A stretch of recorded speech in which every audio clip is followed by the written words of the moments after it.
Welcome to another tutorial video. We are at the start of a new year, and I always like to do sort of an overview or higher level video at the start of each year. So this time around, we're going to go over the top financial modeling mistakes and how to avoid balance sheet black holes, fake projections, nonsensical numbers, and other problems. Now, we've covered financial modeling best practices in a previous video, and this is mostly an extension of that, but the difference is that the best practices are mostly about logistics, while these mistakes are more about strategy and tactics. So to illustrate, you can think of logistics as being at the bottom of your pyramid and relating to things like the model setup, the layout, the color coding, things like that. But then strategy and tactics are up at higher levels in this pyramid. So strategy is more about how you make the forecast. Tactics are more about things like how you actually link the statements together, where different schedules come into play, and so on and so forth. So I'll focus on the top 3 mistakes that we tend to see in shorter, simpler on-site models and case studies here. For each one, I will give a specific example of the problem, explain how to fix it, and then point out some possible exceptions to the rules and guidelines. If you want the written version, the images, the Excel files, and some additional tips beyond the ones that I'm going to share here, you can go to this URL, Financial Modeling Mistakes, in our 3-statement models page. I will link to this and pin it as the first comment below the video as well. So the first mistake is relying too much on templates or company-provided statements.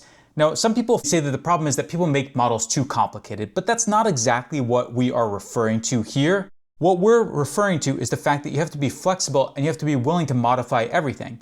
So for example, if you are looking at a company like Monster Beverage, let's say, and this is what their balance sheet looks like, you shouldn't just input all this or copy and paste it or use image recognition or automated tools and just go with this as is, because most of these items are very, very small and simply do not matter that much. So you have to be willing to modify these types of financial statements. If you're working from a template, you also have to be willing to modify that. And if something is less than about 10% of a major line item or section on the statements, it should probably be consolidated. The second mistake is not having a clear modeling process or guidelines for what to forecast or how to do it.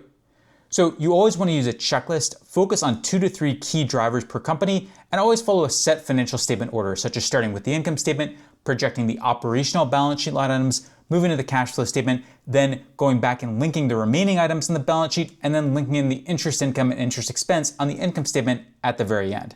So for example, one common error here is that people will sort of go through the statements or the filings very quickly, and they'll find something like a breakout of sales by region and product line. And they might start trying to project every single thing here, but this is not really a good idea because it's too much for a short case study, and you're not going to have unit level information such as the pricing or the volume of sales for each region or product line here. So you have to be really careful with how you do this and focus on simpler projections above all else. And then one final mistake is using unrealistic or indefensible assumptions, such as revenue growth and margins that rise at the same time. There should always be a trade-off between growth and profitability. So here is an example of this monster model, and I'll go down to the income statement to illustrate the point. Revenue growth here is rising from about 15% to 25 or 26% over the period, but then the gross margin is also rising, and the operating margin is also rising from about 25 or 26% up to 27%. So something is off with the projections because that shouldn't really happen in real life. Growth rates generally should decline over time. If growth rates go up, margins should go down. If growth rates go down, margins could go up, though they don't necessarily have to. You should think about items like CapEx versus depreciation and amortization, and you should also think about the sign and magnitude of the change in working capital based on the company's historical levels and previous trends. So that is the short version. I will now go into each of these items in a little bit more detail and show you some more examples in Excel of what to do and what not to do. So I'll start with part 1 about the over-reliance on templates and company-provided statements. Then we'll talk about the modeling process and guidelines you should follow. And then we'll talk about indefensible assumptions and what you should do and some of the checklists and points you should look for as you go through your model and try to decide whether it's reasonable. So with this over-reliance on templates and statements, as I said, a lot of people talk about this and they say that you shouldn't make models overly complicated, or that it's a common mistake to make a financial model too complicated. But it's not exactly complexity that's the issue here. Rather, it's being inflexible and sticking too closely to a template or company-provided statements or whatever you're working from. So for example, with Monster Beverage, you don't want to just import the financial statements as is and start forecasting them because there are just too many line items there. It's going to be too confusing and too time consuming, and most of them just don't matter. So you want to simplify and consolidate the balance sheet down to about 5 items on each side or something close to it, and probably about the same for the cash flow statement, about 5 line items in each section: cash flow from operations, investing, and financing. I will pull up this example here, and one nice feature of Excel is that if you go in and you take a screenshot of the company's financial statements now, and I'll just show you this example of where I've already taken the screenshot, you can go back to Excel, go to the Data tab, and then F1, and then Picture from Clipboard. You can actually have Excel import it from your screenshot, do some image recognition, and get all the data formatted like this. So I've done something like that here. I'm showing you how this works, but I already have a semi-formatted version of it here. Initially, this might seem reasonable to you, but if you count up the number of line items, we have about 6 items in current assets, and then another 6 items in long-term assets, so 12 total. And then on the other side, we have 6 items in current liabilities, 3 in long-term liabilities, and we have 5 in stockholders' equity. And this is just far too many. So what you want to do in a scenario like this is consolidate. And all these smaller items, accrued compensation, income taxes payable, should just be grouped together with accrued liabilities, for example. If you go to the BS_fixed tab, I have done just that, and I've marked in yellow the ones where we have done some consolidation work, and you should always do something like this. Aim for about 5 items on each side. We have 5 liabilities here. We have a single line for equity. And then on the other side, we don't exactly get to 5 items, but we have around 8 items here. And frankly, we could probably consolidate this even more if we wanted to, but it's a whole lot better than what we started with right here. So that's an example of the type of exercise you want to do. One general rule here is that if an item represents 10% or less of a bigger category, like revenue or cash flow from operations, you want to lean toward consolidating it. So for example, for Monster, if you look at their cash flow statement, cash flow from operations is about $1.9 billion. Many of these line items, like these impairments, stock-based compensation, deferred taxes, the non-cash lease expense, gains and losses, these are tiny percentages. They're not even close to 10% of cash flow from operations. So you want to consolidate all these into a single line item. It'll make your life easier, and it doesn't really matter for forecasting purposes because many of these are non-recurring or are just not going to vary that much from one period to the next. Now, sometimes you actually need to go into more detail on certain lines like revenue. It can be helpful to see it broken out into different segments. So it's not always a matter of consolidating and simplifying. It depends on the company and what they're showing. Now, there are some exceptions to this. If you're dealing with conglomerate companies with many different business divisions, for example, you may not always be able to consolidate, but for most normal, straightforward companies, you can consolidate and simplify to some extent. Let's go into part 2 and talk about the modeling process and guidelines. So one thing that we see a lot is that many students will just open a company's annual or interim filings, and then they'll just start entering numbers and drivers, and they'll sort of search through and try to start entering whatever data looks reasonable or interesting or potentially useful in their model. So for example, if you go to Monster's filings, I showed you this in the intro to this video, but if you go to page 90 of the 10K, you might look at this chart of net sales by region and product line and say, okay, this looks pretty reasonable. We can go through this and maybe forecast each of these and assume a growth rate and go through a process like that. The problem is that most of these segments are not that important. The 10% rule comes up here again because many of them don't even represent 10% of sales.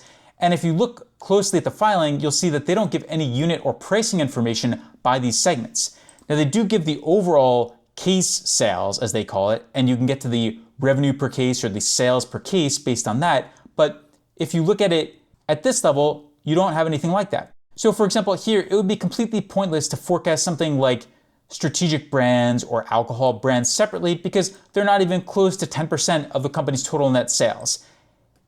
On a regional level, it's a little bit better, but clearly the US and Canada are by far the most important markets, and everything else here is just much less important overall.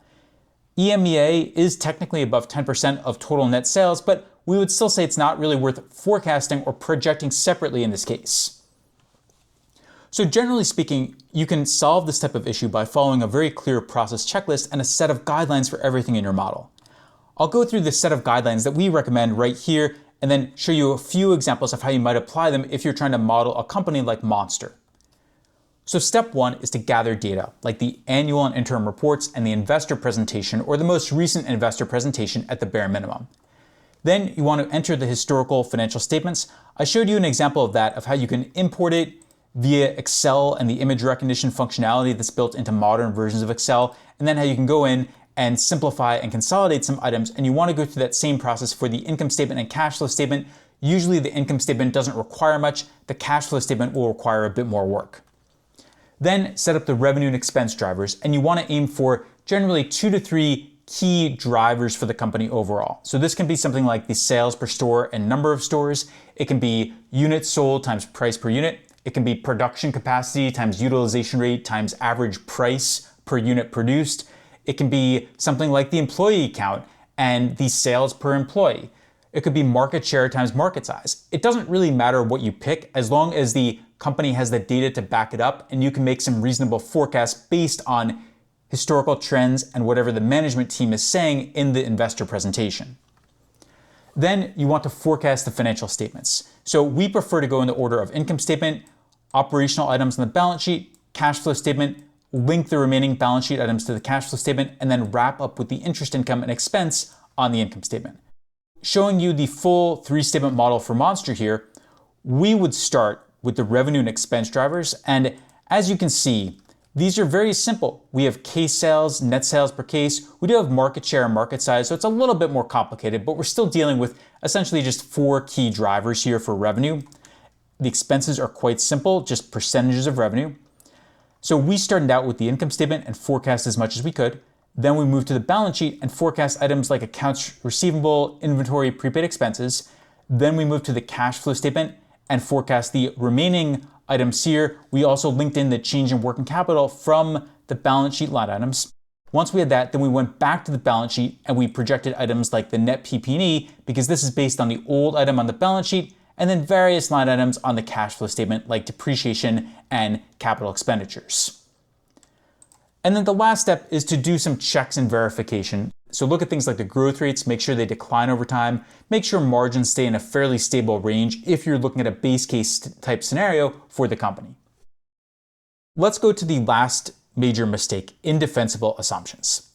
So as in the Monster example I showed you earlier, something like rising revenue growth plus rising margins at the same time should be a red flag. If CapEx equals D&A by the end, or if the change in working capital goes against historical trends, those are also examples of red flags. So let's go to the wrong version of this model on my very creatively named wrong tab right here. I've highlighted in yellow everything that is problematic in terms of assumptions, but let's just go down and take a look at this. So on the income statement, I already showed you earlier how revenue growth is accelerating, but margins are also going up, both gross margins and operating margins, which is quite wrong. But it's more than just that, because if you go to the cash flow statement, despite the fact that revenue growth is accelerating, CapEx here is going up, but the depreciation is also going up. And in the final year, the depreciation actually equals the CapEx, which is a very problematic assumption for a rapidly growing company at this stage. This should not be happening if the company has even modest growth. Another issue here is that the change in working capital is mostly negative in the historical period as the company's sales have grown, but in the forecast period, it flips to become quite positive even as the company's sales grow more rapidly than they have before. So there are a bunch of red flags here, and those are just a couple of obvious things that we tend to see a lot, but you could go through and you could look at a whole list of others, from the returns-based metrics to the cash balances to the debt and how that changes. So you can create a whole checklist of things like that you want to go through and verify after you finish a model. These are just a couple of the more obvious ones and the ones where we see students making incorrect assumptions or ones that are difficult to justify all the time. Growth rates should generally decline over time because as markets get bigger, they also grow at slower rates. Growth and margin should have trade-offs. So if the growth rate is higher, the margin should be lower. If the margin is higher, then the company should be growing more slowly because it's not reinvesting as much into future growth. CapEx should always exceed D&A if the company is growing even modestly, and the change in working capital should follow historical trends. So those are a couple of key mistakes that we see. As I said, if you go to that URL pinned below the video, you'll see a couple more and you'll get all the Excel examples I went through here. To do a quick recap and summary now, Relying too much on templates and company provided statements is a big mistake. You have to be flexible. You have to be willing to change around the numbers, consolidate, and in some cases break out items in more detail. For example, it's often helpful to break out revenue in more detail than what the company has shown on its income statement or in the rest of its financial statements. And you can often find these breakouts and segments by searching for the revenue number in the annual or interim report. If you don't have a clear modeling process or guidelines, that can also be a big stumbling block. We always recommend gathering the documents first, entering the historical statements, simplifying and consolidating, focusing on 2 to 3 key line items for the revenue and expense drivers, and then projecting the income statement, operational balance sheet line items, the cash flow statement, the rest of the balance sheet, and then finish up with the interest income and interest expense. And then a final mistake is indefensible assumptions. Growth rates should generally decline over time. There should be a trade-off between growth rates and margins. CapEx should exceed D&A for growing companies. The change in working capital should make sense. You could add to this list and look at things like free cash flow and make sure free cash flow as a percent of revenue stays in a reasonable, steady range over time as well. For example, you could look at the direction of cash and debt and make sure that the repayments and the cash accumulation are also reasonable versus what the company has done historically. So those are a couple of mistakes to watch out for as you are building financial models. Hopefully now you have a better sense of how to approach this process, what to look for, and how you can verify some of your own work if you want to practice and learn this process.